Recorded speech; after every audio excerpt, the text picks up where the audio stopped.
This is an SM Media production.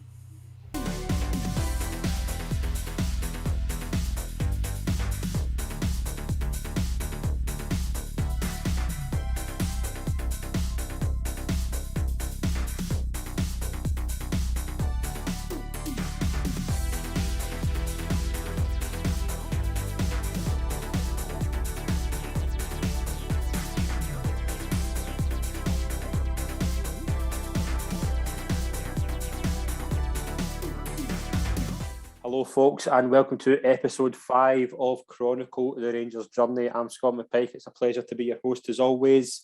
This week's episode we are going to take a look at 95 to 98, marching towards history. What happened when Rangers came within touch and distance of the ultimate goal in Scottish football.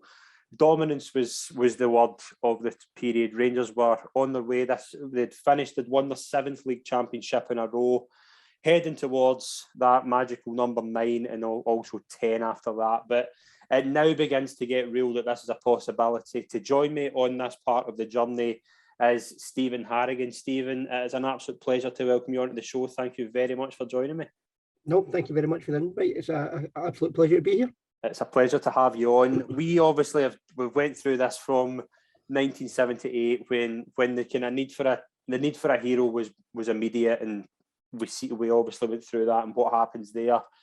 Murray's there. Murray's on board. He's now firmly got his feet in the door as the new kind of chairman and the dynamic owner. Last week we spoke about the kind of culture that Murray had set and the background of obviously the way he dealt with the media. We'll touch on that a wee bit as well, kind of follow up on what we spoke about last week. But 95, the summer of 1995, it's all about one thing, isn't it? We'll touch on Europe, we'll touch on that whole kind of wanting to prove yourself at that high level, but this is when the fans really think this 9 is the be all and end all. Is that fair to say?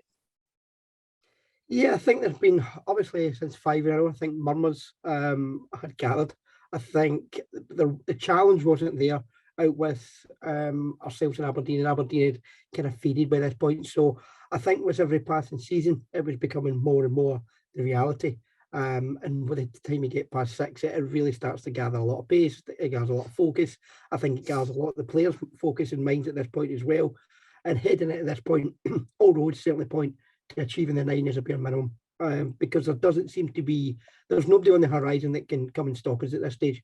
And that's kind of where things were at. That's where my mindset was at as a fan. And I think the majority of the fan base would have been the same. It was just a case of keeping the status quo up. We were almost untouchable at home. But we would like to see some obviously improved performances on the European stage at this point. Yeah. Europe we'll touch on in a few minutes, but that summer, there's only one story to touch on. The latest intent by a signing is obviously the big one here. The story's famous of obviously Paul Gascoigne, how he ends up joining Rangers. But as a fan in 1995, the thought of Paul Gascoigne arriving at Ibrox, what's going through your head that summer? That's a massive signing. It's one of the biggest signings in Scottish football history. The first thing that went through my head is get myself to the barbers, get my hair dyed blonde, get it cut, get up to Ibrox and see him being paraded in that, Richard Goff's number 4 strip. I was part of all that kind of groundswell and excitement, and it was unbelievable. Gaza was, anybody that, I'm trying to think how you put it in perspective, it's like Beckham before Beckham. Yeah. Because he was a megastar, obviously from Italian 90. Then he done obviously really well at Tottenham, goes to Italy, but our diet at that stage, with how we consumed football, was very much through Paul Gascoigne's eyes. It was very much through Gazzetta d'Italia on Saturday and Sunday mornings. So everything that we did was based on primarily Italian league as being number 1, and Gaza was the main star of that. He was why the show was developed, and everything was focused around him. And then to get him as a player, to get him as a personality, everything that went with him, for us to have him, it was special. It really was. I remember talking to my grandfather, and he couldn't quite believe it. It was kind of stunning. But I was certainly swept up in it. As I said, I went and got my hair dyed, and I think everybody I knew, it was just, you couldn't wipe the smile off our faces that summer, and you contrast that with what was going on across the city. So that makes it all the wee bit more sweeter. Yeah, but obviously, there is a double-edged sword to this. That there is that kind of obsession with the domestic success that up until this point, I mean, we see a challenge in 95, 96 from a resurgent Celtic who we'll touch on, but it is Europe. There is this thing of this Champions League is getting to be the kind of big thing. Gascoigne is a signing towards improvement, and that we've seen it the season before.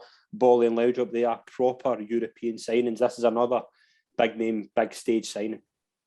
Yeah, I think if you look at the transitions and transfers in that summer, clearly Europe is at the forefront of the manager's mind. He brings in somebody like Oleg Solenko, yes, who had played in the Champions League. He obviously had won the Golden Boot at the '94 World Cup. Everybody knows that, but he had played in the Champions League. Mm-hmm. Peter van Vossen had played for Holland at major tournaments. He had played in the Champions League. He'd won it with Ajax, so he comes with experience. Eric Bo Anderson had scored goals in the Champions League as well. So they kind of players are bought not just for the Scottish game, but primarily with a focus on looking at the European level and improving what was becoming a concerning run of results at that point. Yeah. And I think that, as I said at the top, the focus was very much on the domestic scene and recapturing that title, but we kind of felt as if we could do it with our eyes shut because there wasn't that challenge. And the caveat was, well, let's go and make it a good attempt in Europe. And I think with the players that are coming in, that's really what we're looking at. We're looking to expand our horizons a wee bit.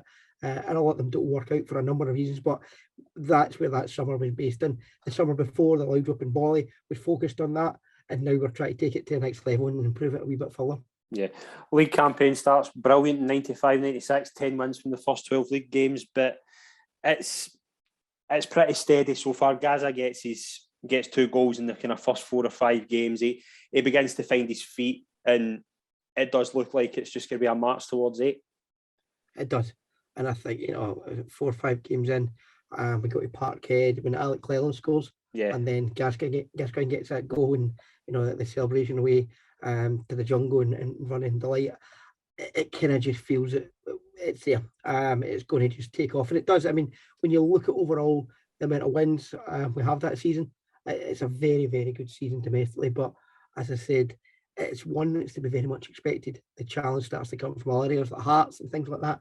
But you look at the squad that we've got there, and we can cope with.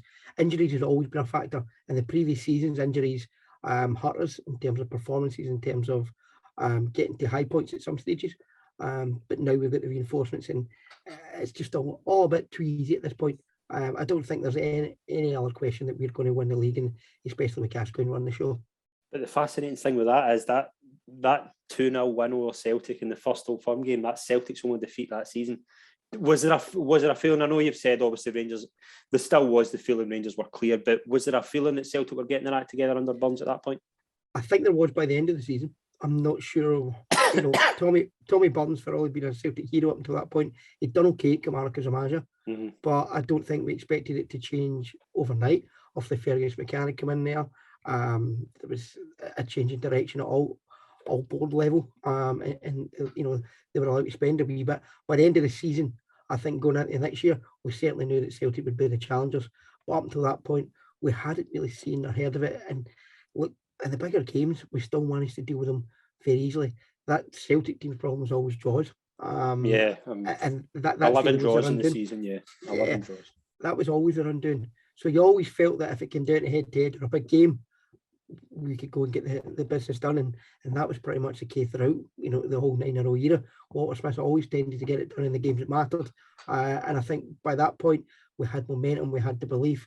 You thought there'd be a challenge, and I think the following season you thought there'd be a far greater challenge, but we were still, if we wanted to put our foot in the gas, I think everybody thought we could just do that, no bother. Yeah. The Champions League qualification was secured for the first time since 93. A 1-0 2-leg win over Anorthosis Famagusta. Going into a draw with Juventus, who under Marcello Lippi they're getting to that stage where they're becoming the top team in the continent. Borussia Dortmund, we know what they do 2 years later.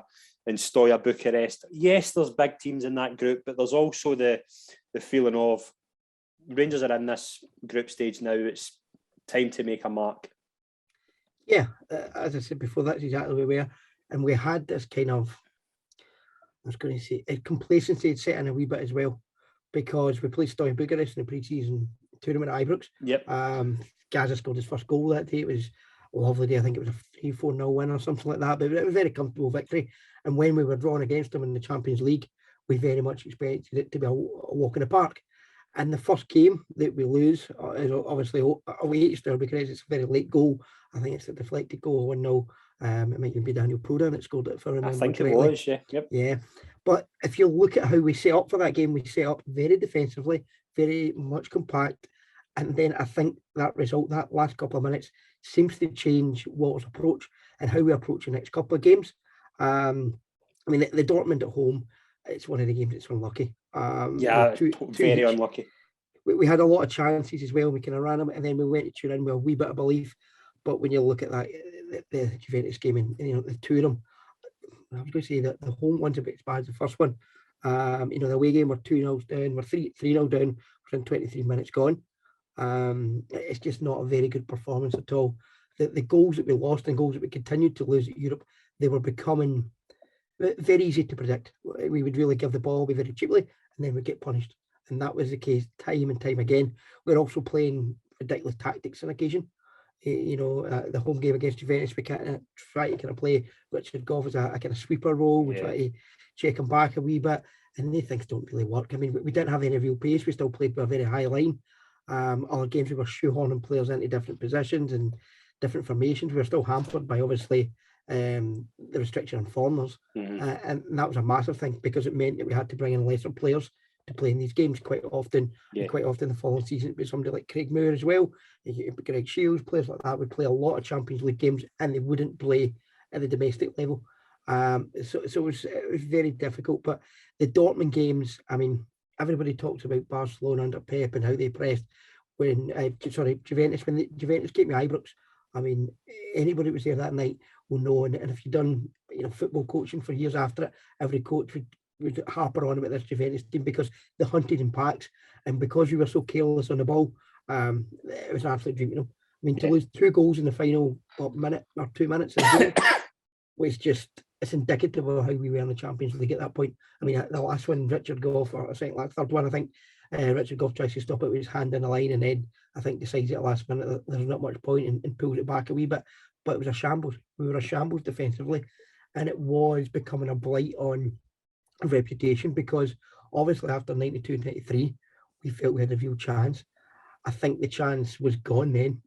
As supporters, we didn't realise it at that point, but the reality now was it was really starting to bite home because you look at how that group kind of panned out. The kind of last couple of games, I won each draw with Sturby because Gascoigne gets that very much brilliant individual goal. And then the last 2 each away at Dortmund, where the game's done and dusted. It's freezing cold conditions and there's nothing much to play for apart from pride for ourselves. But it's just a disappointing performance all round for the group stages, and it was something, getting by Famagusta to begin with, getting that 0-0 away there was celebrated, and we really did think we could use that as a stepping stone. We expected, as I said, to really thought Story Bucharest both games, and it didn't happen. And the 2 games with Dortmund, the 2 middle games, they were just absolute doings. I mean, from Del Piero's free kick and the Dele Alpi, to some of the defending that we played better. We were 4-1 down. That's how we finished the game. So by that point, it was clear that Europe was becoming a real problem, and we didn't have the answers. We just didn't have any solution for them at that stage. I think that's absolutely fair, and I think it just intensifies the season after. But the only kind of advantage to the going out of Europe was this massive thing of getting that record of 9, and it goes on further this season. Obviously, a brilliant run from that kind of a 3-3 draw with Celtic, obviously famous for the goal that never was. But as you say, there is that thing of Rangers have still got the upper hand on Celtic. It's even Celtic are improving, absolutely. They improved further the season after, but Rangers still have Celtic's number, and that's key for this season, I would say again. Yeah, I mean, I think it's as much at this point psychological as anything else. Celtic haven't found a way to beat us. I think we are very much in their heads at this stage, and we've got that mental toughness when it comes. The mental toughness that's lacking in European games, that ability to go away from home, give up possession, be comfortable with it, be compact, and then be patient, is what we have when we go to places like Parkhead. but we don't possess it in the European stage, and that's because of the success that we've had in the previous 5 to 7 years. That's been built up, that's embodied in the coaching staff, and at this point, this is a very new Celtic team. It's a Celtic team that have been out the picture in terms of challenging really at the top of the table for quite a number of years. So they're having to learn it, and we've very much got that. And I think you see it over the next couple of seasons as well. It becomes mental warfare as much as Yes. just talent on the pitch, and it comes down to nerves. It comes down to big players, as it always does. But it's a mental game, and we certainly have the upper hand in that. And that's really what carries us through. And the head-to-head with Celtic, even 3-4 years in the distance in that as well. Yeah. November saw the departure of Mark Hateley, who obviously a legendary figure in the 9 in a row era. He goes to Queen's Park Rangers, a £1.5 million move. It's the largest paid fee for a 34-year-old at this time. I mean, obviously we'll touch on this in 2 stages. The first thing is, what was Mark Hateley's legacy to Rangers in that team? And secondly, was there a opinion that he was going to be a big miss, and would you rather he maybe stayed on for that to kind of get over the line kind of thing? Yeah, but I think Mark Hateley's legacy first and foremost was he was this team. Certainly the Walter Smiths, he was a spearhead. Once Alan McCoy broke his leg in Portugal on Scotland duty, he was the one that really carried us through in a large number of games. He was a pivotal point of that attack. He had absolutely everything. He had pace, power, he terrified defenders, and he was a big game player. But the reality is, by this stage, he spent about a season or 2 just picking up niggling injuries, and they seem to accumulate. And I think 1.5 million, as you say, at his age, it's an offer we really couldn't turn down. And I think for him, he was wanting maybe one last chance to go back down south and get a prove himself. He'd been England's number 9 at the '86 World Cup. He'd never really got a look in under Graham Taylor, even when he had great success at us. And I do think there was something always chapping at his head that, I want to go back down there and show that I can still do it. The reality was, the injuries had taken a toll, especially with his pace. And that electric, the first 5 yards was no longer there. He's still very much a threat early, very much a dominant player, a very physical player. But, at that point, we were trying something different. We were going for more mobile strikers. So I think the frustration of not playing and then the lure of going back to his house and going down to London at that point was something that probably just won him over, and $1.5 million fee, I think, won the club over as well. Yeah, absolutely. A man with a great legacy in Rangers Football Club. But the match for this 8th title, there's a couple of results: a 3-0 home defeat to Hearts and a 2-0 away defeat to Hearts. I mean, they're big losses, but Rangers do get going. I mean, there's some big wins in there. You think of that 4-2 win over Wraith, the 3-2 home win over Motherwell, McCoy's with that last-minute penalty. It shaped up to that Aberdeen game where, I mean, and I think it's fair to say this is one of the best performances by an individual player in an Ibrox turf. Paul Gascoigne just runs that game. It's an unbelievable performance from start to finish. It is. It's one of the things that when you have a player, a maverick like Gascoigne in your team, and Laudrup as well, we got by so many times domestically where it was we weren't playing our best football. We maybe conceded a sloppy goal. We weren't the best at defending, but you have that individual brilliance that bails you out, and that was the case. There's no better example of it than that day, because the first half, I think the game itself, it wasn't a great spectacle, and then Gascoigne just decides, I'm going to pick up, I'm going to just do what I do, and his goals, how he takes the goals is phenomenal. The last goal, the last goal from open play when he just runs and just kills. I think it's Derek Stillian goals. That's a sight that it'll be in my head for, I think, until the day I die, because he just picks up and he keeps saying, where's he going to pass it, who's going to play through, because he had a great through ball. But his game, he was always about the elbows. For all his ability, Gascoigne was always about the determination. It's why he gets so many red cards as well, because he gets so frustrated that people, I think, try to pull him back, people stopping him his runs. But once they get going, and it's a wee bit reminiscent of that goal he got against Steaua Bucharest, I was talking about, it's a different end of the pitch.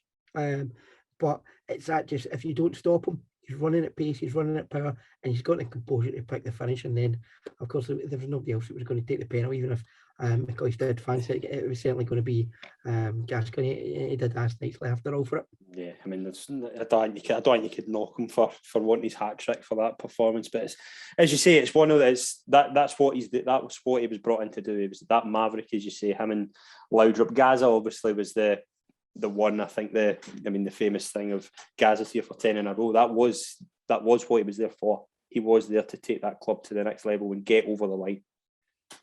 Yeah, that's what he's brought in. That's what you buy Paul Gascoigne for. You buy him for to secure 10 in a row, for the moments of brilliance, for days like that Sunday against Aberdeen, and you buy him for to give you a bit of credit and hopefully compete in Europe. That's why he came to the club as well. Let's make no bones about it. He wanted to win things. He played in big games before, but if you look at it in terms of what he'd won, he hadn't won an awful lot in his career. No. You know, and when he got his medal for Tottenham Hotspur, he was obviously lying in a treatment table. Yeah. So it's not the same. So, you know, winning and getting in that habit of winning and winning consistently is something that drives him on. It's something that drives every big player on. And I don't think he wanted to retire having been seen as, you know, the greatest midfield player that England ever had, and not have a medal collection. And he certainly, it worked both ways. And I think when you see the type of deals, that's why they do work. It has to be something out for both parties. Yeah, a League Cup double was finalised a couple of weeks later with the infamous 5-1 win over Hearts. The Loudrup final, even though Gordon Jury scores a hat-trick, but it's called the Loudrup final for a reason, isn't it? It is, and you know, it's strange. The players, I think they were out for about a week before it, and it's one of these games where they probably turned up not in the best frame of mind, but the performance. And like from a Hearts point of view, Hearts, as you said, they had the Alan Johnston game, they had all victory at Tynecastle.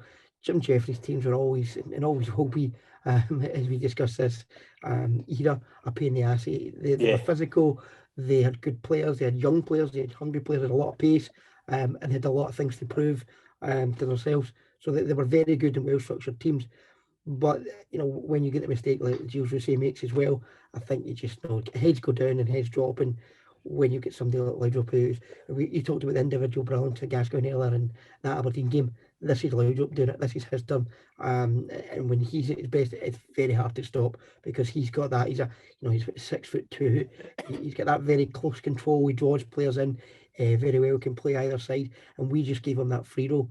And again, what didn't work for us in Europe, giving Laudrup a free roll and asking him just to pop up in different places, certainly worked for us domestically. And it worked on this day because it just meant he occupied space and he was excellent at finding it.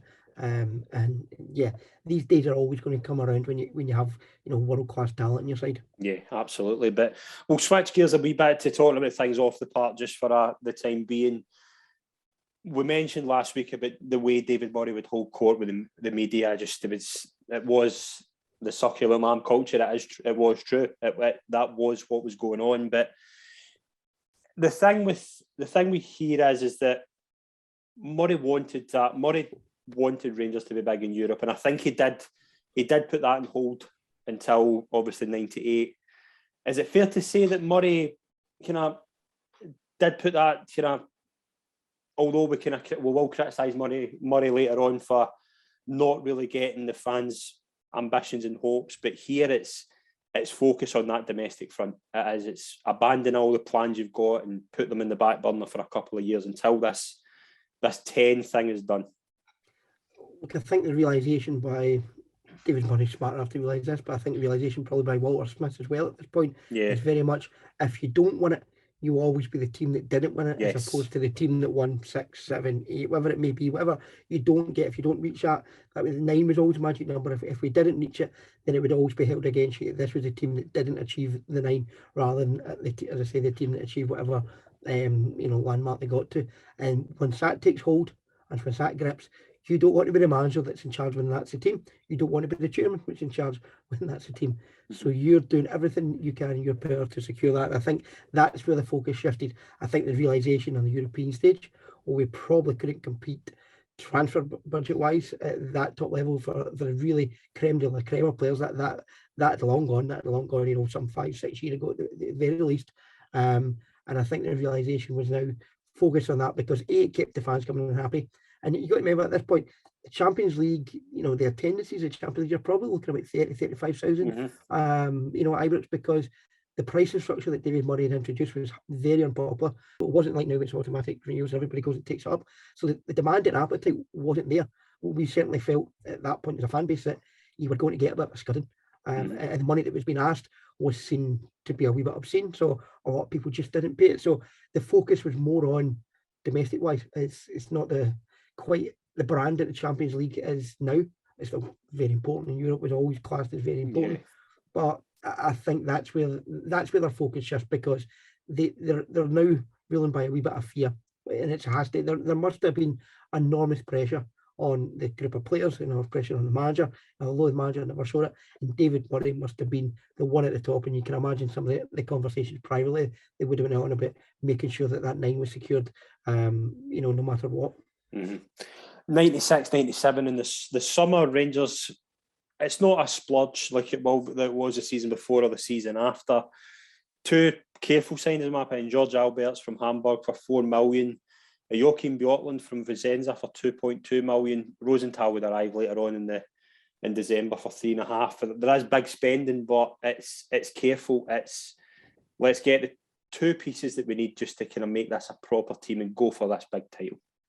Yeah, I mean, I think Rosenthal was brought in as a potential Ali McCoy's replacement, and a year or 2 down the line. Absolutely, I think that's fair. The kind of reputation that he carried when he arrived was seismic. He was seen very much, 3.5 million from University of Catalonia, and it was seen as a massive coup that we managed to secure him. He scored and then obviously get injured, and the rest is history. But I think when he signed, there was a lot of fanfare about it. Alberts was somebody we didn't know an awful lot about. We told I think he'd been capped once by the German national team, but we soon found out. I think it was a game away to Hibs at Easter Road very early on the season where he scores one of his trademark shots, and that's what really starts to capture imagination. He comes in, he becomes very quickly a fan's favourite because of that ability to hit a dead ball and be, just shoot from distance. But we didn't know an awful lot about him. Joachim Bjorklund, I think we did. Sweden had done very well in the '94 World Cup in America. He was part of that. We knew he was fast, and going by the previous seasons, certainly in European games, we needed reinforcements in at the back, and he came from Serie A. So if you're buying a defender from Serie A at that point, it's seen as a good bit of business, and for the money that we paid for him, I think it was. I think it's a decent outlay from a player at his level. He played in the Champions League, obviously, with Gothenburg, and there was some exposure to that against Manchester United in the kind of early 90s. So he's the one that we knew most about. And I think for the fee, it was a good bit of business. But yeah, it's strange to think that kind of money wasn't deemed as a massive transfer splurge in the summer. But if it was spent nowadays, it probably would be, wouldn't it? Nah, absolutely, yeah. But Champions League qualification was secured again. It was secured a lot easier than it was the season before. A 10-3 victory over Alanya Vladikavkaz.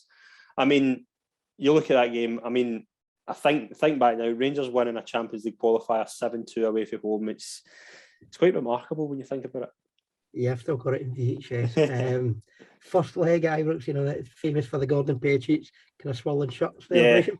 But to go away and beat the Russian champions 7-2 is incredible. And it's possibly the worst thing that happened to us, because the belief levels, the expectation levels just went through the roof. I mean, this was unbelievable. Yeah, there's no words that can. This was not expected. It was seen as a very tough time from our previous. We struggled against teams like Famagusta by the previous year. We've been put out by also Levski Sofia, a very lesser known team. So we knew it was going to be a difficult game. The first leg at Ibrox didn't start particularly well, but we found a way in it. McInnes got the equaliser, and Petric scored. And to go away in the leg and you're watching it, and it was always, if you remember watching away games, it was that kind of grainy, very much Eastern Bloc coverage. 7-2. McCoy's got his hat trick, Loudon got a couple. But I don't think, as European performances go, it's probably one of the best in Walter Smith's time in charge, and it doesn't get talked about enough because they kind of fade very quickly. But at that point, they were the Russian champions, and taking us away from them. But what it did it really just created a terrible beauty in the sense that we now had the expectations of going and smashing our way through the group, and sadly that wasn't to be the case. Yeah, I mean, the group, you look at the group in paper compared to the season previous. I mean, I think on paper, I think qualification is not expected, but certainly possible. I mean, Ajax, obviously they've won it a couple of years before. Auxerre, obviously, they were making their first appearance in the Champions League, but they'd done really well in the French league the season before. Grasshopper Zurich's the big one. They are they're obviously a big name, but at that point, budgets don't compare.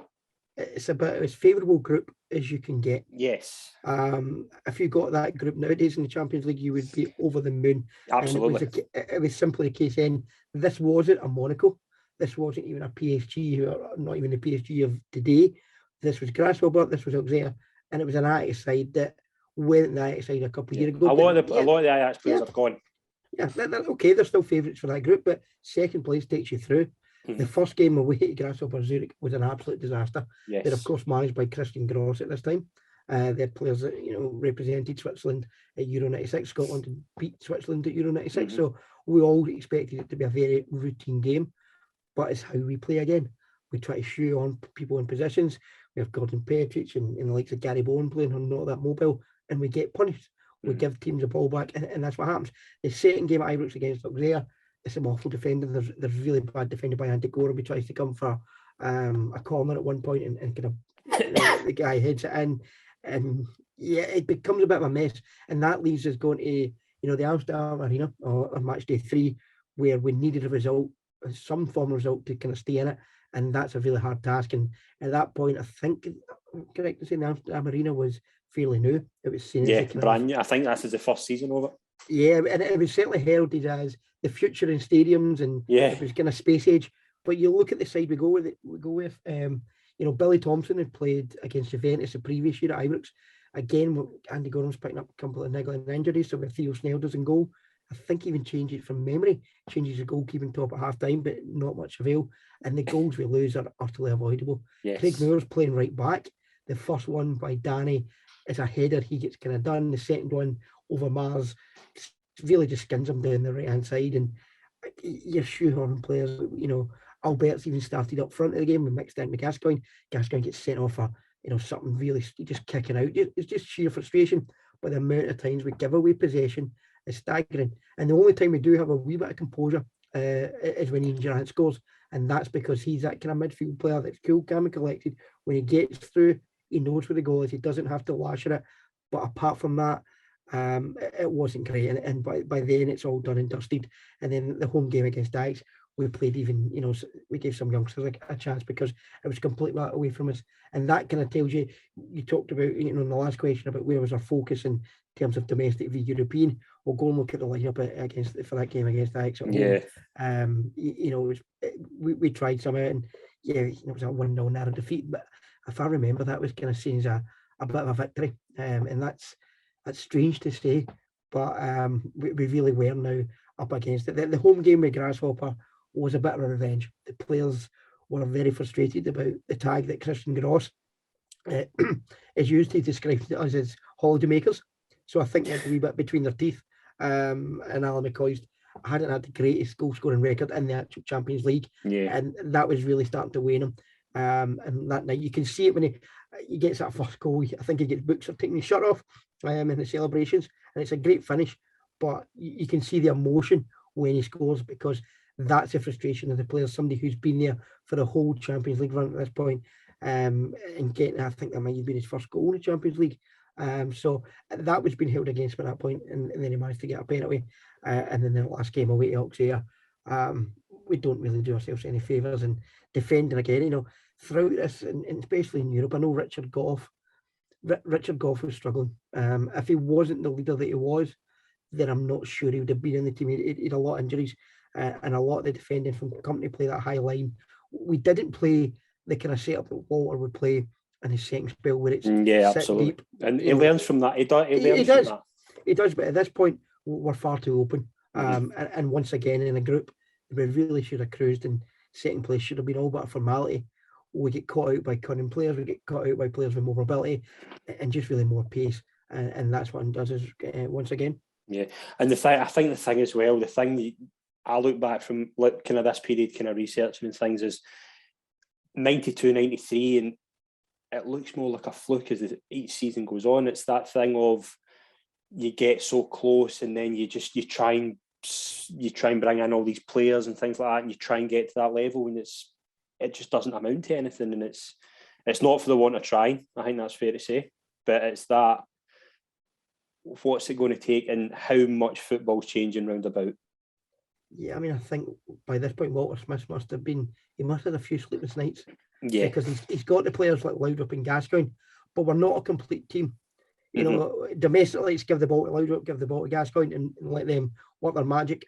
In Europe, teams say, okay, we're going to take that away. We're going to expose the gap. We had a lot of gaps between middle and front. We still, for the most of the occasion, went 4-4-2, which left our midfield very heavily exposed. So Paul Gascoigne obviously is not a player that's always going to do the dirty work. That wasn't his side of the game. So it did leave him exposed on occasion. And then once you take Laudrup out, we don't have that creative spark. Gascoigne's already out, and in a couple of these games, Gascoigne's frustrations just get the better of him. And that's simply it. It's good players knowing how to play us and taking away our threats. And we just really had no responses. And I go back to when we're hampered by the rules that are in place at that point as well, having to shoehorn some of the players that we having to play. I mean, with all due respect, Gary Bolin playing against Juventus the year before, and then Greg Shields and that playing against Ajax. It's great experience for them, but it's not games they would have ever been expected to play on had everybody been allowed and been available to play in. That's just the reality of the situation. And our centre halves for the most of the Champions League campaign in these 2 seasons with Gordon Petric as well, which you would probably describe him as an old British centre half where he wins everything there in a stopper, but he's not a ball playing centre half. He's not going to go and engage the attackers. And we came up against a lot of smart players, and it really just was undoing of his season upon season. On the domestic front, we'll touch on the league as a whole in a couple of minutes, but that League Cup final against Hearts, it's one of the craziest games that you will probably cover in this series. Like, Ali McCoy's double gives Rangers a 2-0 lead at before half time, but Hearts managed to peg it back to 2-2, and you've got the infamous debacle between Gaza and McCoy that results in Gaza going up and asking for a brandy at half time. That does happen. That's absolutely true. But it comes out this man possessed and leads Rangers to a 4-3 victory, and it shows more about that side's mentality, but it also shows just the management just to get that trophy in the bag, just win at all costs, just do whatever it is just to get focused in that game and keep that success going. Yeah, I mean, this is a game, if you watched it back, the Hearts probably before, Gascoigne takes it over, we really should win. Hearts have got excellent players. It's the game that makes Neil McCann. Yeah, McCann's man of the match. Yes. Absolute man of the match in this game. He tears us apart. I think it's David Robertson on that side as well, but he absolutely destroys us. He has a great game. But we were talking about earlier when my feeling at that time, I think, the greater support feeling was when the going got tough, put your foot in the gas, let individual brilliance take over, and that's what happened. Walter Smith was very good at cultivating that and allowing it to, sending guys up for that brand. He doesn't just go, he gets Walter's permission, and Walter senses that he's a wee bit on nerve, and then when Gascoigne comes out and takes over the game in the second half, this is what happens, and this is just our mindset. Well, when things get tough, Gascoigne, McCoy, Laudrup, big name players will step up at the biggest moments and get us out of trouble. And to be honest, that's what happened once again. And it's a very pivotal game. It was fantastic drama. But yeah, the famous argument between Gascoigne and McCoy on the pitch as well. It makes for good copy, but the trophy was won, and that just seemed like normality. Yeah, I mean, if you look at that chemistry of that team, I mean, your two big players, Gaz and McCoy, having that debacle at half time. I mean, the story's clear. Smith goes in and hauls Gascoigne by the throat and says, "Sort it out." And they do sort it out, and you see at the end of that game, the two happiest guys in that park are the two of them holding the trophy together. I mean, it's just that chemistry into it. It's just that once it's won, everyone's forgotten about, and that's the brilliance of Walter Smith. 3 winners. That's what this team had. It had winners. Had players whose careers would hit different peaks. Had players whose careers would diminish a wee bit. But what it had was that determination, that team of winners, and they knew, by this point, they knew how to win and knew how to get games over the line. They knew it was needed, and if it was a kick up the arse, a fight, whatever. But once the job was done, it was all going back to, I mean, the togetherness of the group. Everybody criticises the drinking and the ethos that went on. I'm going to say that went on at the vast majority of clubs back then. Absolutely, didn't mean it was right, but that's the way it did. And the only way, but the togetherness, that was a band of brothers, and you don't see that lightly. But these were guys who lived social lives together. They, hung out whenever they could together, and I'm sure they got on each other's nerves. If you've ever been around somebody for a long period of time, Aye. that's what happens. But they're doing it because they want to win. They're doing it for the best interests of the club, and they always managed, certainly at this point, to get the correct result, to get the trophy, and they don't hold any grudges. It's done and dusted. And I think you've seen that a lot with Walter Smith's management throughout this. I mean, he had tried to shake it up a wee bit. He's got rid of Mark Haitley, a big personality. Earlier on, obviously transfer listed Andy Gorham previously. So he sent Ian Gerrard on loan to Everton. So he's not afraid to shake it up, but he's also not afraid to take them back in. He knows how to re-embrace them and reintegrate them into the group. And the players themselves have reactions and strong reactions to that.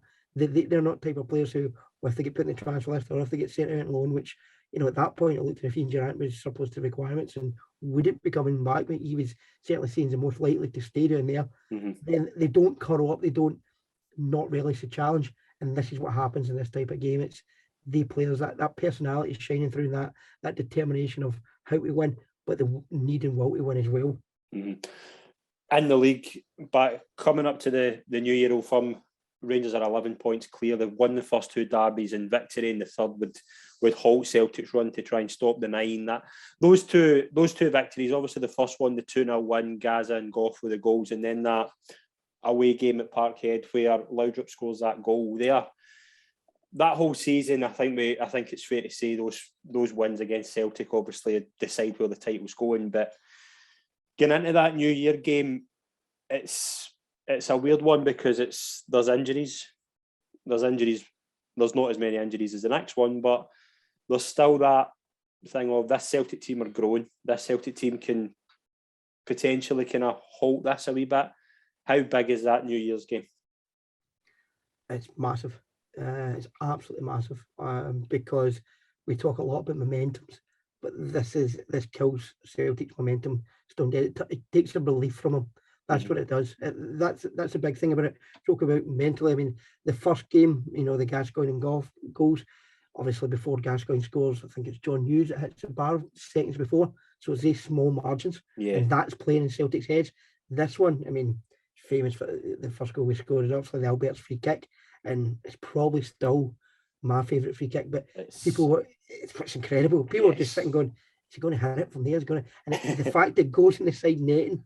I remember going home and going, I need to see highlights of that. That just could not have been real. You'd never seen somebody hit a ball with that cleanly from that distance, from that angle.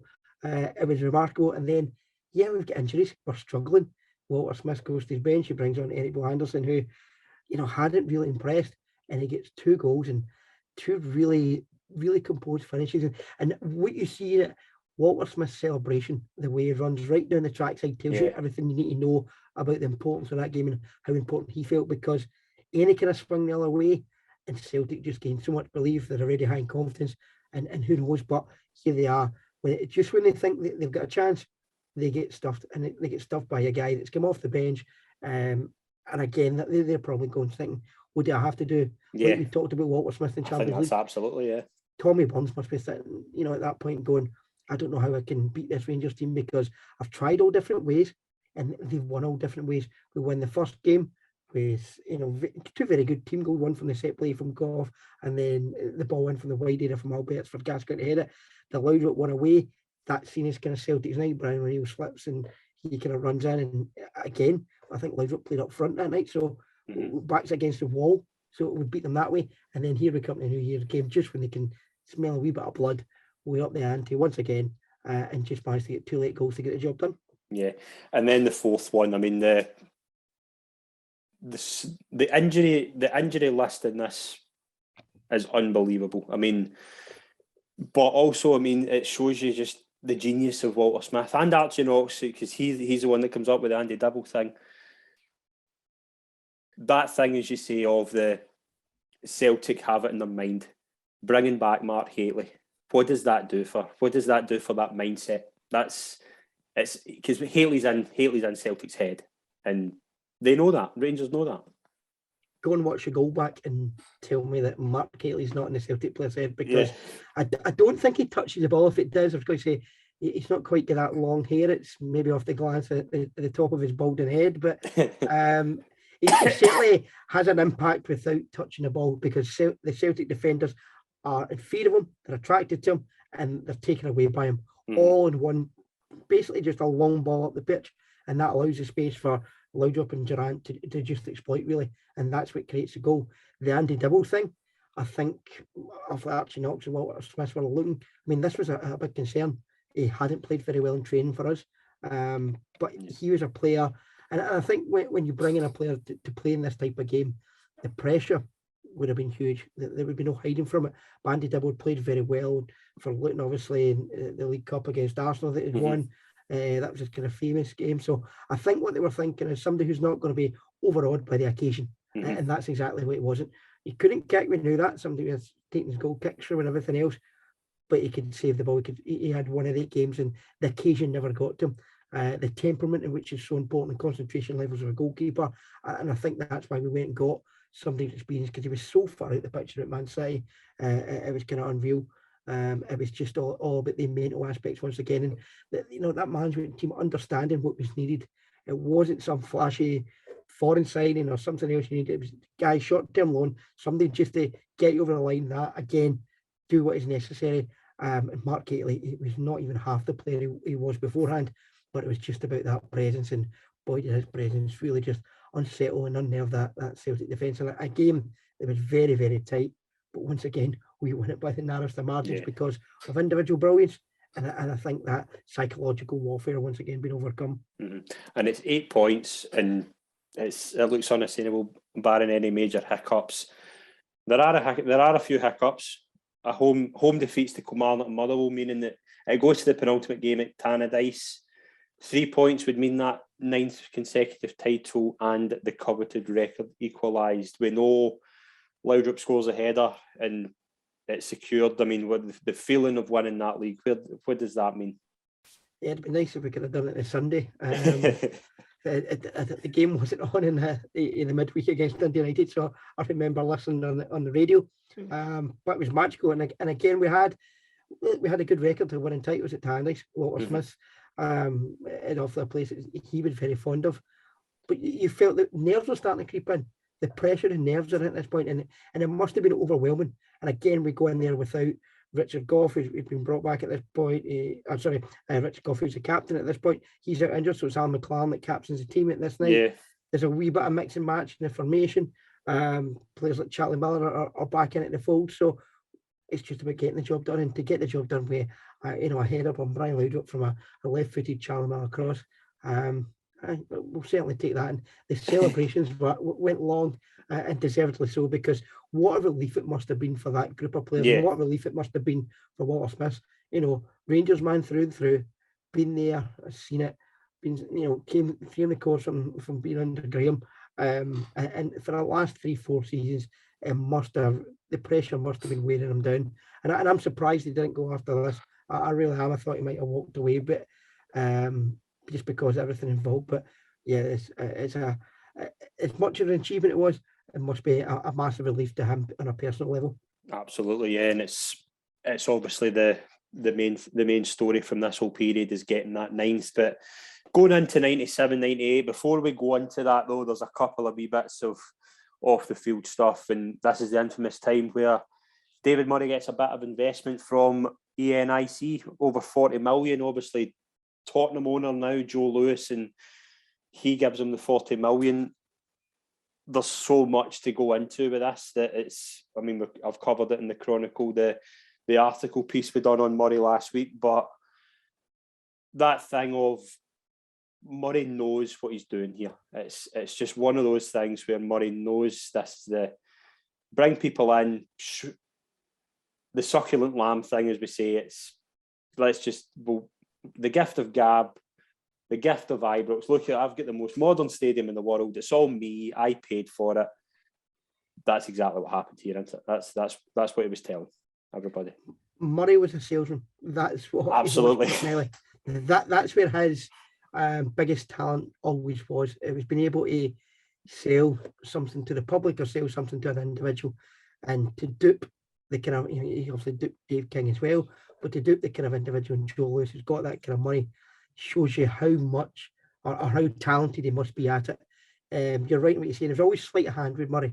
At this point, I don't think as a fan base we are paying too much attention to it because we're just riding on the crest of the wave of everything positive. We've just secured 9 titles.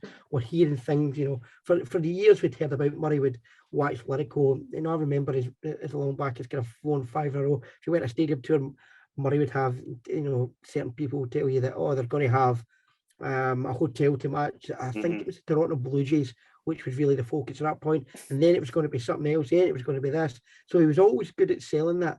Delivering on it, as we found out much later on, was not the case. But we were still seeing players coming in. Players would continue to come in. So as a supporter, you thought, it was his money. We didn't know that, he didn't put a penny of his own money into it. We didn't know what was going on behind the scenes in these type of deals. And to be quite honest, I'm not sure too many of us cared at this point. No, I think there had been certain people, certainly people that worked within the clubs that come out and said certain things, but they were quiet as people were just saying, you're bitter about it. But nobody was sitting at this point questioning Murray. The papers around him weren't brave enough to question Murray because he was the king. He was the absolute king. And even across the city, Fergus McCann, I don't think was interested in doing it. I think he could see what was happening, in all fairness to him. But nobody was going to shoot down David Murray. But we spoke about it last week as well. You see the difference in coverage between Murray and McCann, and it's telling. I mean, how many times in that period, and I'm just looking at it here, Murray was probably telling people, I managed to convince Sean Connery he's a Rangers fan now. Do you know what I mean? Like that was probably Murray's European Cup. That was the point in having Sean Connery there in the first place was very much, there's footage of when Gascoigne was around and Connery's in the stadium, but the purpose in that was all showcasing it. It was all, here we go, here's Sean Connery, look who my pal is. Not only are bringing big money, not only are signed players, not only are rebuild the stadium, but I hang about with James Bond at the weekends. Yes. That was all about the David Murray persona. And every time you bought an end of season video, every season you got it, the first thing you seen, or the last thing you seen was David Murray sitting at his desk, selling you something for the next season. Yeah, and that's telling you about it. That's what it was. That's what it was. And it's that thing of he's selling. He's a salesman, and a very good one. I think that's fair to say. But he's not got his own money in the club at this point. As much as he likes to give that out, that it's all me. And as you say, a media that isn't challenging him.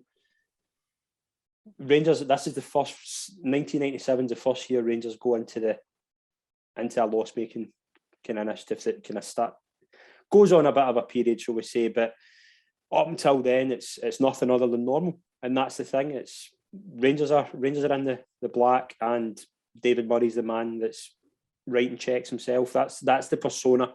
And I mean, taking 40 million from a guy as shrewd as Joe Lewis, I mean, it's remarkable when you think about it now. Like for 25 years later, it's bold and it's brave, isn't it? Yeah. But it's Murray in a nutshell. Yeah, I mean, Murray was seen. He had obviously friends very high placed in RBS as well, which facilitated his kind of behaviour. I think at this point you have to kind of see that the bank sees him as some sort of, for a better word of it, a kind of probably a lesser, a Scottish version of Donald Trump. Where, he goes and invests in tons of things and then he proclaims his success. That's who they see him as. He's had his hand in the media, he's had his hand in basketball teams, he's done this, he's done that. Reason why Rangers was perfect for David Murray is because it gave him the publicity he craved. It wasn't for anything else, but it gave him the publicity he craved. And at this point, we don't know it because we're not delving into the books. We're not looking at the balance sheets. We're not thinking we're making a loss.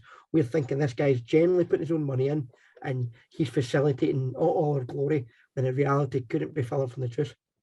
I think there's a big thing here that I think we should touch on. I know it kind of goes off the cliff in '99, but bringing Finlay in '94, Donald Finlay, very popular figure with the support, the infamous QC, defended the likes of Paul Ferris. He was the main man in this unsuccessful Think Twice campaign against Scottish Devolution, but he was the vice chairman. I don't think Murray wanted Donald Finlay. I think Murray wanted the last two initials. I think he wanted the QC element. I think he wanted that respectability that bringing him in, bringing his name in would mean a bit more respect. I don't think the two of them got on No, very well. And I they think certainly didn't. And you can just debate if Donald Finlay should have left after his misdemeanor, but I think if Murray likes him, I think he covers for him. I think he sticks up for him. If Murray likes him, it perhaps doesn't even make the papers. Correct. Because it's at a Rangers event. There's a lot of things to take from it, but you're correct in what you say. The reason he brought in Donald Finlay QC is because he loved that status. He talked about earlier how he hung about with Sean Connery just to have that kind of status symbol. He hung about with Donald Finlay to be in that circle, to make clients, to get gravitas, to just feel his ego. It's as pure and simple as that. This is a man who in business was very successful in certain aspects, particularly the steel business, but was very, very ruthless. He managed his business completely different to how he managed his football club. And I think the football club was very much seen as a way he could extend his publicity, and then it could obviously facilitate him into business and into his private life as well. Yeah, I think that's absolutely fair, and I think that it's exactly that. I think the irony with the Finlay thing is that come 20 years later, Finlay's quizzing him about his Rangers career in the doc. I mean, it's remarkable. I mean, there's this whole thing, and it's all interlinked. But I think it's that I don't think Finlay takes that case 20 years later if Murray doesn't go to bat for him with the media. No, I think there's certainly a spurned lover situation about that there. I don't think you can question where Donald's allegiances lie. I know he's not perhaps, and some of the dealings people who support the club had him, he's not probably perhaps the greatest individual either in terms of his personality. But here are two very successful people who batted heads and kind of got on for the sake of Rangers for a bit and for the sake of themselves. And look, Donald Finlay would have wanted to be on that board as much as David Murray. So both of them would have bit their tongue and got on with it. But yeah, I think he would have expected a wee bit more backing. And he probably knew at the very early stage that Murray could have gave it to him, and he kind of threw him to the wolves. And that would be something, especially in the sectarian issues, that Murray would continue to do, because what it did, it was smoke and mirrors to keep the prying eyes off his business deals and off what was really happening as he was kind of fudging the books and saying, look, everything's great here, look at this. Here's a really bad sectarianism instance, deal with that at the front page of the paper. Don't ever look this way into my business dealings.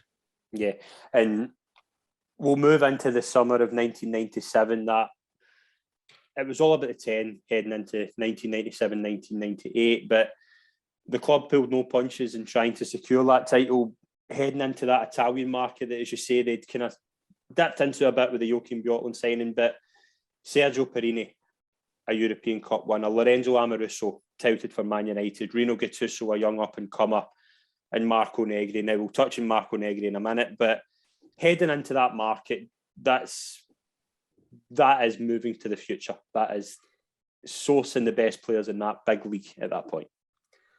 This was an absolute blockbuster bumper summer. It really was. It was one of the days where, when the holidays, you picked up the paper, it was someone else who was getting linked to another big name, another Serie A name. Then we knew Perini played against us for Juventus, obviously. He played right back at Ibrox. And that was seen as a hefty price tag, but you were buying from Juventus, and it wasn't a guy that hadn't played for Juventus. So that was seen as an absolute home run. Great signing. Amoruso, we did it. We would see him obviously in the open day, but we didn't really see much after him until the following season. But that was still seen a very big coup. 5 million was an awful lot of money. But again, it was just an example of what we did and what we were prepared to spend at this point. And it was all about getting to the next title and nothing else. It was just, let's see what it cost us.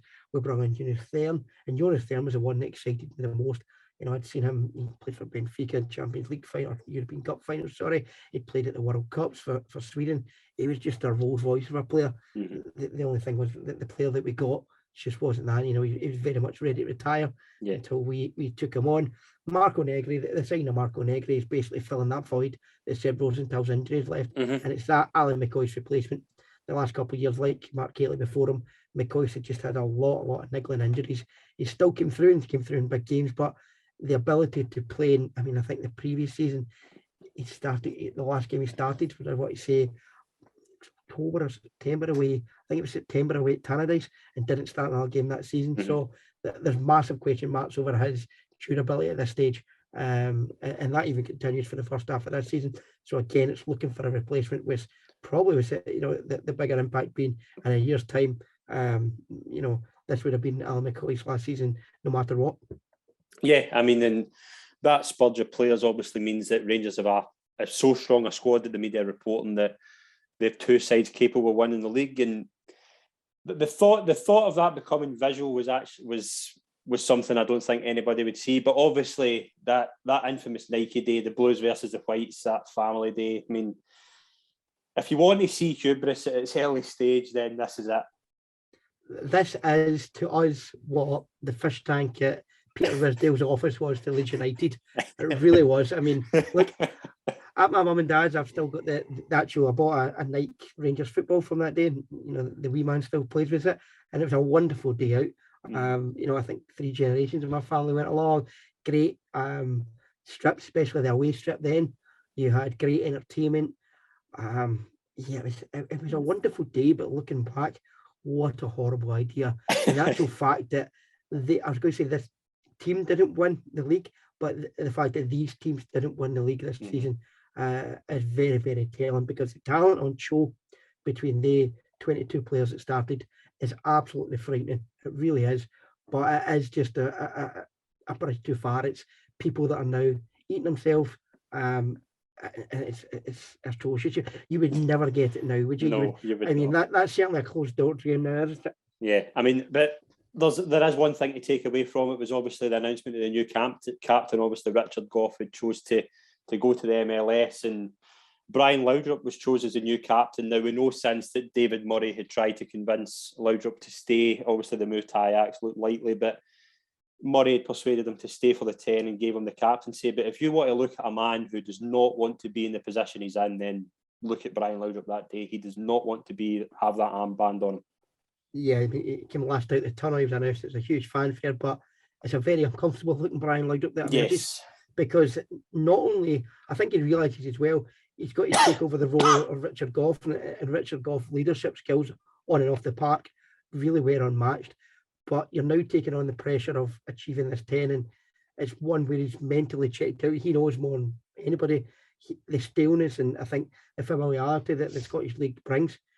He's kind of had enough a wee bit, so he wants to go and test, himself elsewhere. So it's very difficult. But Murray again does that salesman on him, convinces him that it's the right decision, talks him round, and his heart's never really in it. I think when you look at Laudrup's Rangers career, nobody will ever talk about this season in any great, admiration or really good light, because it's one you can tell. It's always been the reason. It's the reason even last season when Connor Golds' contract run down and a big concern, people will highlight and say, look, you can't let a player's contract run down. Look what happened to Laudrup. It puts the fear of God still into Rangers supporters to this day. Mm-hmm. Yeah. The start of that season, though, was all about one man, Mr. Marco Negri. He was brought in to score goals, 23 goals in the first 10 league games. I mean, this guy was something unlike you've ever seen before. Just the manner of the goals, the weird way he wouldn't celebrate as well. It was just, but he would say that's what he does, and he done it as good as you'll ever see. Yeah. His first 2 games, I mean, he scored 2 against Hearts, then obviously they came at home against Dundee United. You're just thinking, who is this guy? Yeah. And we talked about having an Alan McCoy's replacement. This was it. It was kind of at this stage, move over Alan McCoy's. This guy's come in. Where's he been hiding? Why has he been hiding in Perugia for so long? Look how he can finish. He doesn't even care when he scores. He doesn't even take care of his hair. He's got the beard. He's just rugged. All he does is just pop up, score 2 goals. Looks as if he smokes a fag on the way home, and it's all done and dusted. He was unstoppable. I mean, he didn't have the plethora of obviously clips to go and look at before. So the first look at we got him was that night day. I think I remember him trying overhead kick. I think he scored as well. It looked kind of impressive, but his first league games, it was just Negri. He was like one of the players when you play Championship Manager back in the Championship Manager 2, and you buy one of the unknown players. it's the Bostons or something like that comes in your team and ends up scoring like 30, 40 goals a season. He just seemed as if he would be breaking all records. And then to get the goal, takes you up to the Celtic game, he gets the only goal as well. He's just, such a run. He's just such a force. And they're all types of finishings, or lobs, or their chips. He's got everything in his armory. And he's not even how he's a complete poacher. He wasn't a modern day striker, but what he was good at was very adept at finding space, just taking that we kind of drift off the defender, creates a wee half yard, and he knew every type of finish to use. And it had to be power, placement, or anything at all. He was a man to finish it. And we were all wondering, where the hell did we scout him from? I know, and it's people talk about debut seasons, and this Negri and Moles are the two they touch on, but you can understand why he's unbelievable record at the start of the season. We'll touch on what happens after that. But Europe again, these are the two, I think, the two ultimate decisions that result in the change we see at the end of this season. Gothenburg, we know the history of Gothenburg, but a 4-1 exit in the Champions League. This is it. Gothenburg was painful because Gothenburg had a famous tactic the night before. They would have pop concerts. I want to remember it's Michael Jackson, I'm sure, that played a pop concert a couple of nights before, so the pitch was awful. And we went in, and the first half was a really scrappy game. We didn't play bad, but this is exactly what you were saying earlier when we were talking about how we would defend in what was my second spell. We would just take what teams give you, take it back for a 0-0, go back to Ibrox and do a number on them. We go in at half time, 0-0, very much in the game, and then it comes down to the manner of goals that we lose. To lose 3-0 to them in the first leg, as the game gets away from us so quickly. I think the first goal scored by the same man that scored against Dundee United in the FA Cup final 10 years earlier, Pedersen, I think 35 now. And even then, we still go chasing the game. We don't decide to shut up shop, and it's only a couple of minutes later we lose another really sloppy goal, takes deflection, Gorham gets a hand to it, but he can't keep it out. And then after that, you still don't decide to kind of change. And then 3-0, it was like, what? It was unbelievable. Hey, look, Gothenburg, as I mentioned earlier, they have been in the Champions League. They had to have a wee bit of pedigree, but not to go there and get beat 3-0. It was a kind of weird stadium. It was a kind of open stadium, running track around it, if I remember. It certainly had wide gaps. The squad that we had just spent the money on that we were talking about, they weren't meant to go there and get turned over. I mean, Jonas Thern in the middle of the park, completely overrun, and he'd been in the press days before, picking up our chances, everything else, and it all just fell apart. And by the time the game came at Ibrox and Charlie Mars got, I think maybe there's been a huge amount of urgency in the game at Ibrox, and you can imagine that. But with 3-0 down away, for the first leg, it's an unsurmountable time, and then that kind of leads on to the kind of UEFA Cup and the Strasbourg game. And for me, the night at home to Strasbourg, where we get defeated 2-1, and it's a Daly that scored. That was the straw that broke the camel's back, because after the game, people were just throwing, and some people threw season tickets. There was scarves thrown at the side of the pitch. There was a real anger. It was a real vent of frustration. It was a toxic atmosphere, and it pains me to say, but myself included, most of the frustration was directed at Walter Smith.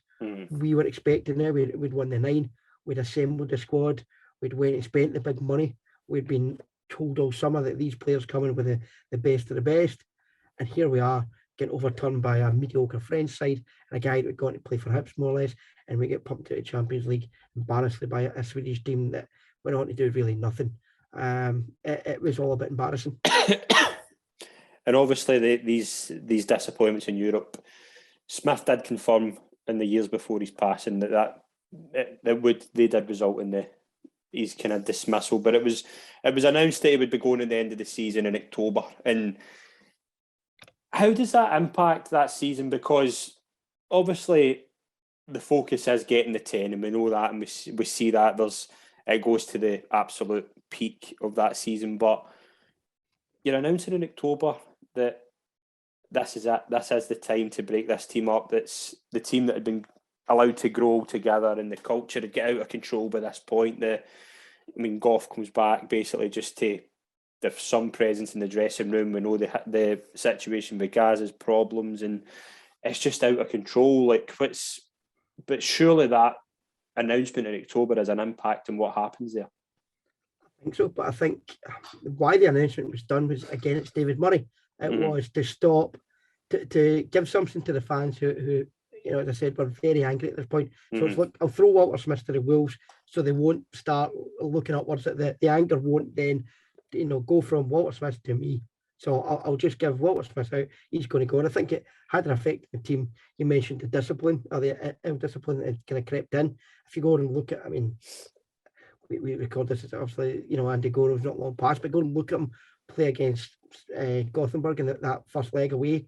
And yes, he's carrying a wee bit of weight, but compare that to towards the end of the season, and it's night and day. It's a guy that's, the final season's not looked after himself, not done himself any justice.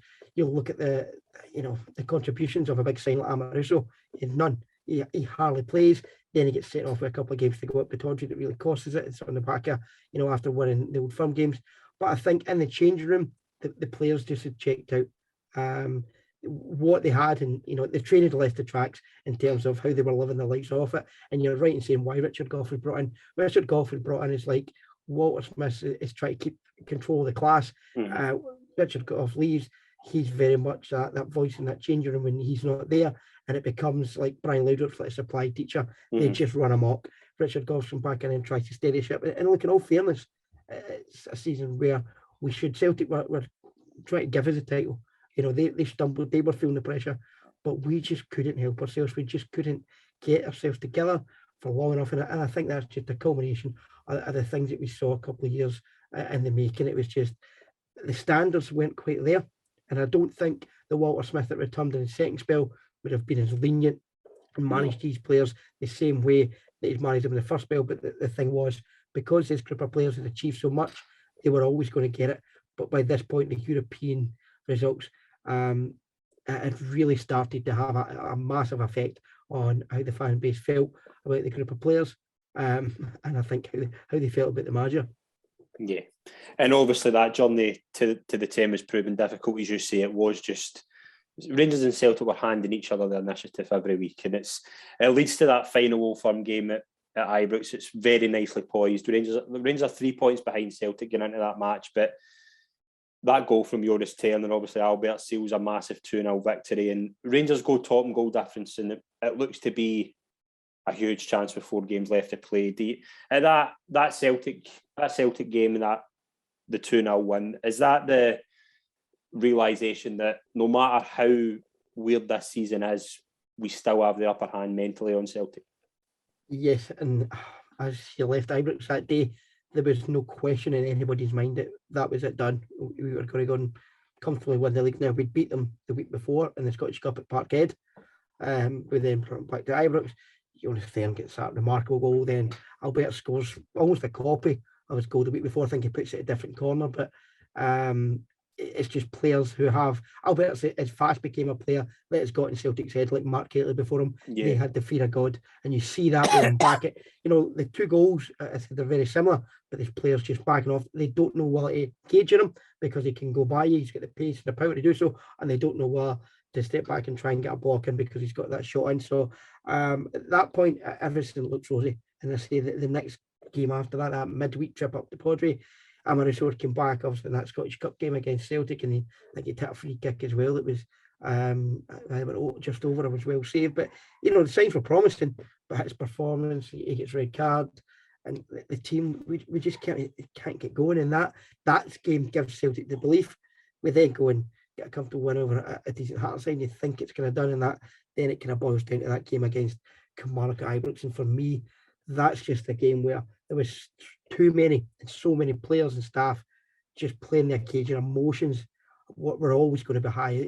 So many people, no matter what happened in the final 2 games, it was going to be so many's last game at Ibrox. And that day we played the occasion rather than the game, and we paid the price, really. Yeah, I think that's absolutely accurate, that Kilmarnock defeat. And Celtic obviously take the advantage of that and win the title in the final day to stop that historic 10 in a row. The best word to describe it, just a complete body blow. Yeah, I mean, I was at the beanbag for the Dundee United game, and I still remember coming home and being just kind of shell shocked. I think that's probably the best word. And I went out the back and just started kicking the ball against you know, the wall. I'd never seen Rangers really, or in my memory, couldn't really remember Rangers not winning the league. So it was a complete 360. And for the kind of position of strength that we had, I said the summer of spending we had, everything, it was seen as very much a formality. But it unravelled pretty quickly. And I think by that point, it was clear that all parties had to go in a kind of different direction, and a change was really much needed. Yeah. The final game of this historic team takes place in that Scottish Cup final against Hearts, and I mean we need to give Hearts the respect. I mean, they were on the way up at this point. Jim Jeffries had got them playing really well. They fancied their chances. Colin Cameron and Stefan Adam give Hearts a 2-0 lead, and McCoy's just doing what McCoy does, scores that goal, but it's not enough. And that swan song that promised to be the ultimate way for this miraculous team to go out just didn't happen. And a trophyless season, of the only trophyless season of the first Smith tenure. I mean, it's a weird end to this brilliant story. It's a team that mental strength is evaporated. It's a team that are mentally exhausted. And I think that's a bit mentally exhausted and physically exhausted because of they haven't put themselves in the best position to win. Ali McCoist had came back in, you know, probably the last 6 to 8 weeks. Dragged Rangers to that. Yeah. Almost single-handedly dragged us to the title, and almost single-handedly comes on in this game, gets a goal back, should have had a penalty, should have went to the World Cup. But again, it's individual performances. Andy Gorham's not quite what he was. You see that the goals, Amaruso lets it run for the goal, and it's just shocking defending all round. And the belief wasn't there. Unlike that Hearts game that we talked about, you know, the League Cup a few years ago, where we could rely on somebody, we didn't have a Gazza anymore, so we didn't have that spark. Gazza wasn't that spark at that time either. So, you know, you hadn't been performing for us at that kind of level. So there's no doubt saying, or no point, I don't think, saying, well, maybe he could have provided it. We just didn't have it. It just looked like a team that was absolutely shattered. And it was a team that probably with you know, they made their own downfall by very much what I said. That's how I describe it. And that's certainly how it looked, you know. Obviously, the game we played at Parkhead as well was just another disappointment. But the end, the season of all seasons, the season that promised so much, was absolutely nothing. It's scandalous considering that talent. Even when we did freshen up, I think the pressures were massive.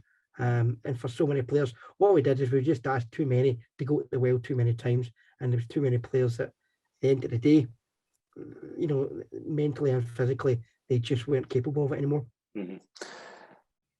Closing the show, the overall legacy of this team, that first spell of Walter, that 9 in a row team, what's the definitive statement for that team?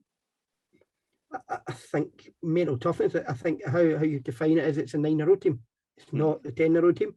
And I think only in the confines of time can we now fully appreciate it. I think because of the success, if we hadn't won the league for the next couple of years, then I think there would be a bigger reluctance to do so.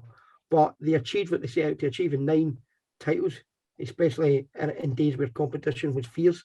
In the early stages, is something to be very much celebrated, considering when Graham came in, we hadn't won the league for 9 years, and to go then, you know, win what, 13 out of 15 titles is pretty impressive. So I think you have to view it as a whole, not just the 9 in a row. That's the most fondest parts, but that journey from Graham Souness to Walter Smith leaving the first time, that's a really good and a very successful time, and it's a time that gave it a ton of memories, and it's a time that meant that when we went to Parkhead, we generally won. Even in the years when we won nothing, we changed that narrative and we became the dominant force. So that's that team's legacy.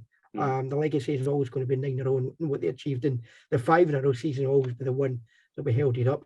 But the disappointments will always be the European performances afterwards, and even before. Yeah, absolutely. Murray's legacy at this point, he's, as you say, it's not at the stage yet where we're beginning to question what's going on, but that he is still the king of Scotland. He is, in the eyes of football, he's running the media, he's he can do no wrong at this point still, even, and he's about to take part in a project that ultimately kind of results in what happens. But at this point, he's still the dynamic chairman. He's unchanged, probably unchanged in the viewpoint of the fan base as well. It was seen as more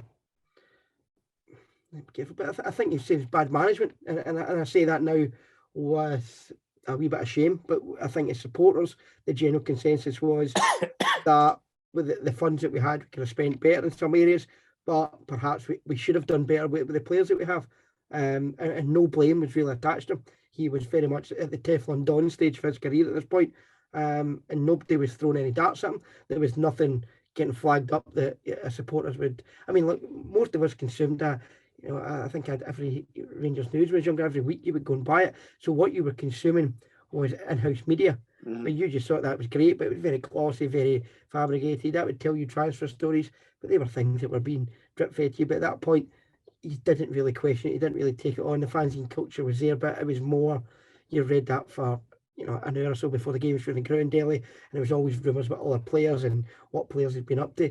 There was some murmurings, but not enough to really get anybody going against him or trying to overthrow him, because to be quite honest, he'd have been shot down at that stage. Yeah, absolutely. And he's about to embark in this project. Next week on the Rangers Journey, we will take a look at what happens when David Murray goes to the continent. He brings in a foreign manager in Dick Advocat, and the spending that occurs that ultimately results in hubris, overconfidence, dominance and collapse.